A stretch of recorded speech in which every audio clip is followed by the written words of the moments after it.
प्रायोजक है दगरू सेठ jewellers, GM road near radio station.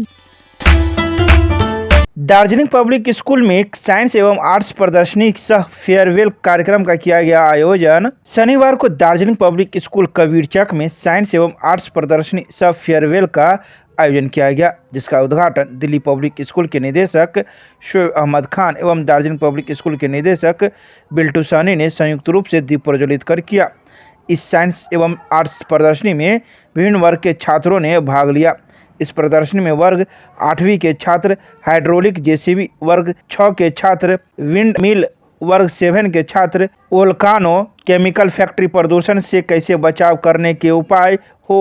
इसके अलावा कई अन्य वर्ग के छात्राओं ने विभिन्न प्रकार के थीम बनाकर इस प्रदर्शनी में भाग लिया। वहीं दूसरी ओर फेयरवेल कार्यक्रम के अंतर्गत वर्ग 10वीं के छात्रों को विदाई समारोह में बहुत ही भावुक रूप से किया गया। वर्ग 10वीं के बच्चों ने विगत कई वर्षों से अपने बीते हुए पलों को यादगार एवं विद्यालय में किस किस तरह से खुशियां एवं शिक्षक एवं व्यवस्थापक के साथ योगदान रहा, उसको बखूबी से मुख्य रूप से चर्चा किया। वहीं पिछले दिनों को याद कर बच्चे भावुक होकर अपने आंसू को भी रोक नहीं पाए। हीटर सर, रूम हीटर क्या होता है सर? हमारे रूम को हल्का गर्म रख सकते, ठंडी काम करता है।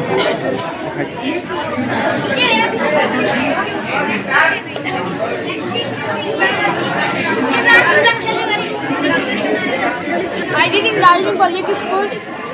Today is Science and Art exhibition. I make a greenhouse effect. This is a process in which no one live in. Without this process, life is not possible in the earth. In this process, the sun is absorbing the ray on the earth and may of the stimulants. I am Prince Martha from Standard 8.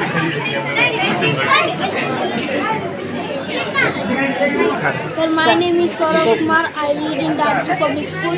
We made in the science exhibition Chandrayaan and snowman house. And Chandrayaan is take off on 22 2nd July and land on 6:04 p.m. in 2023, and it was land on the south pole of Moon. Which class? So class 4.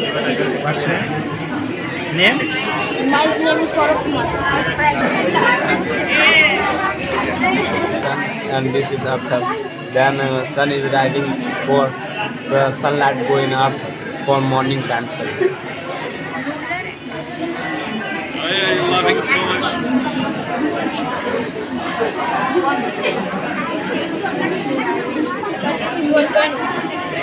This is a mixture. So this is mixture of water and dry water and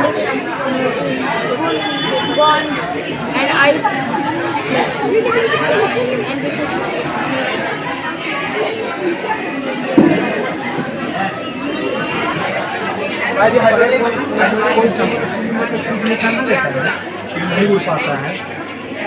This is water and water harvesting. In this party we can say that rainwater is not pure, but we can pure this water by natural process, by this process. This process make some big stone, some small stone, charcoal and sand and cotton. Then water make pure sand. And this is our hydraulic JCB. Hydraulic JCB works, how JCB works, real JCB works. Then this is JCB works by scent and water. This is we see that this is our JCB works by how JCB hydraulic process.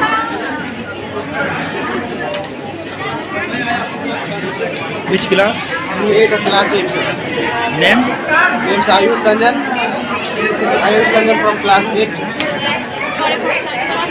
I'm making a solar electron eclipse. But my switch is very lost now. Solar eclipse happens when the moon is directly between the earth and the sun, and the solar eclipse happens when the moon is directly behind the sun, behind the earth, and the sun is not shining on the sun. Thank you. So water purifier, this water is dirty. किस class में पढ़ते हैं?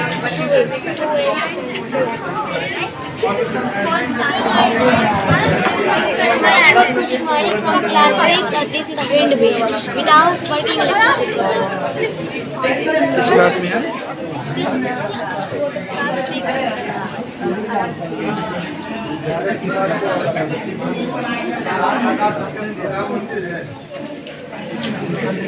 क्या क्या बनाई हो, क्या sir हम सूर्य ग्रहण बनाए हैं।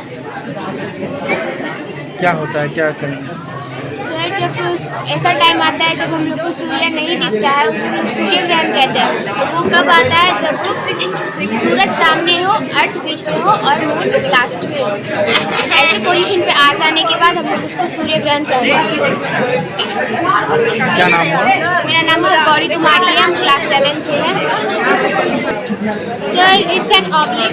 अगर आप इसको मतलब एकदम कस के मारिएगा तो इसमें कुछ नहीं होगा, इसके एकदम अच्छे से हाथ डालिएगा तो ये लिक्विड बन जाएगा। ये देखिए हमने इसको कस के उठाया, लेकिन अगर हम गर्म छोड़ देंगे तो ये लिक्विड बन गया। ये सर कॉर्न स्टार्च नाम का एक केमिकल होता है, उससे बनता है। और ये सर केमिकल क्या होता है ये? किस क्लास में हो? सर हम क्लास 7 में। मेरा नाम रोशन है। Why are you talking English from this?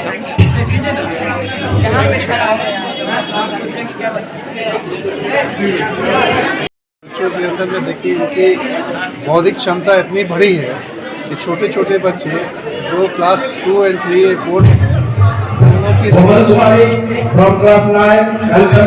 Develop और बच्चे जो है वो साइंस की तरफ अपने आप को लेकर के जा रहे हैं, क्योंकि साइंस के बगैर मैं समझता हूँ कि देश का डेवलपमेंट जो है वो अधूरा है। और आज साइंस जिस तरह से तरक्की कर रहा है, साइंस के माध्यम से हम जैसे इंटरनेट से लेकर के और चंद्रयान 2 से पहुँचे, कहाँ से कहाँ हम पहुँच रहे हैं, तो ये सब साइंस का ही कमाल है और इसका ज्ञान लेना ये बहुत ज़रूरी है। मैं सारे बच्चों को बहुत आशीर्वाद देता हूँ अपनी ओर से और मैं आशा करता हूँ कि जो स्कूल के डायरेक्टर हैं, जो शिक्षक हैं, ये बच्चों को साइंस के माध्यम से आगे की ओर लेके जाएं। मैंने बताया था कि जापान में छोटे से छोटे बच्चे जो है वो साइंस एंड टेक्नोलॉजी की बात करते हैं, जिसकी वजह से जापान आज से नहीं, आप देखते हैं कब नागासाकी पर एटम बम गिराया, उसके बाद जो जापान डेवलप हुआ, जो खड़ा हुआ, तो पीछे मुड़ करके नहीं देखा। उसके पीछे रीज़न था कि उन लोगों ने साइंस पर बहुत ज़्यादा रिसर्च किया और साइंस को लेकर आगे बढ़े, जिसका रिज़ल्ट आप देख रहे हैं कि जापान आज बहुत आगे है साइंस में। तो बच्चे को इस तरह का एजुकेशन देना, साइंस की ओर आगे बढ़ाना, ये बहुत अच्छी बात है क्योंकि ये भविष्य है। मैं समझता हूँ कि बच्चे हमारे देश का नाम रोशन करेंगे और बहुत उन्नति की ओर जा रहा है देश भी, और इनका जब फोर्स बोलते रहेगा तो ये और भी हमारा देश डेवलप करेगा। मैं स्कूल के सब डिवीजन के साथ साथ जो है कुछ बच्चों का फेयरवेल है, जो 10th क्लास के बच्चे, उन बच्चों के लिए क्या संदेश देना चाहेंगे? कुछ दिन के बाद उनका बोर्ड एग्जाम। देखिए, बोर्ड एग्जामिनेशन के लिए मैं उन्हें सबसे पहले तो मैं दुआएं दूंगा कि बच्चे जो है वो मेहनत करें और board examination that is very near, बहुत नज़दीक है। अब बहुत कम टाइम बचा बच्चों के लिए। बच्चे जो है अभी से मेहनत करें और एक दिन के मेहनत से बच्चा बहुत आगे नहीं बढ़ता है। तो बच्चा अगर मेहनत करता है और अपने एम पर बोलते हैं, जो अपने गोल, अपने लक्ष्य पे अगर काम करता है, तो नो डाउट कोई भी बच्चे ही होते हैं जो हमारे देश के हिंदुस्तान में फर्स्ट पोजीशन और सेकंड पोजीशन पर रहता है। कोई स्टेट लेवल पर होता है, कोई डिस्ट्रिक्ट लेवल पर होता है, वो भी बच्चे ही होते हैं, वो भी इंसान होते हैं। तो मेहनत करने की ज़रूरत है। हमारे सभी बच्चे जो 10th में अभी आए हैं, 10th में हैं, जिन्हें बोर्ड का एग्जामिनेशन देना, वो मेहनत करें, क्योंकि अभी जो बॉर्डर है, ये 10th का एग्जामिनेशन वो क्या है, बॉर्डर है, उन्हें लड़ाई और आगे की लड़नी है, तो तैयारी करनी पड़ेगी। बॉर्डर पर कोई अगर सेना जाता है, उसके पास हथियार ना हो, तो वो गोली खा लेता है, हार जाता है। तो हथियार उनका जो है वो उनका हथियार उनकी बुक्स है, उनका मेहनत है, उनकी कलम है।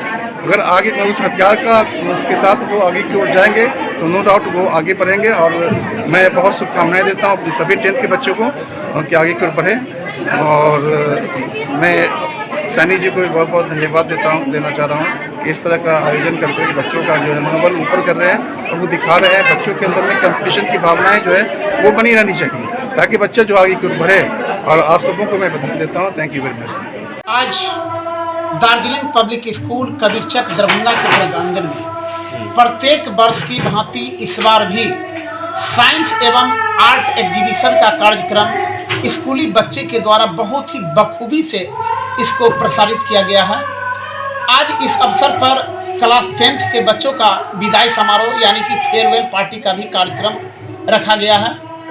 इस साइंस एवं आर्ट एग्जीबिशन के दौरान आप जैसा देखे होंगे कि जब आप प्रदर्शनी में मुआयना किए होंगे तो बच्चे ऐसे ऐसे साइंस पर आधारित प्रोजेक्ट का निर्माण किए हैं जो वास्तव में आज के ज्वलंत के समय में हमारी साइंस एवं टेक्नोलॉजी कितना डेवलप कर रहा है। इस छोटे छोटे नौनिहाल बच्चे अपने टेक्नोलॉजी के बदौलत निश्चित रूप में भारत जैसे राष्ट्र का नाम रोशन करेंगे और इसकी शुरुआत स्कूल से ही होती है। साथ ही छोटे छोटे बच्चों के द्वारा अपनी कला को भी निखेरने का काम स्कूली बच्चों के द्वारा किया गया है। इसी अवसर पर आज क्लास 10th के बच्चों का जो फेयरवेल कार्यक्रम है, निश्चित रूप में उस बच्चे को स्कूल के माध्यम से आज वह शुभकामना देंगे कि क्लास 10th पास आउट के बाद वह अपने भविष्य के प्रति अधिक समर्पित होकर के अपना नाम, अपने परिवार का नाम और इस राष्ट्र का नाम रोशन करेंगे। और इस कार्यक्रम में ही थोड़ा सा हम लोग सांस्कृतिक कार्यक्रम भी रखे हैं जिसकी शुरुआत हो गया है।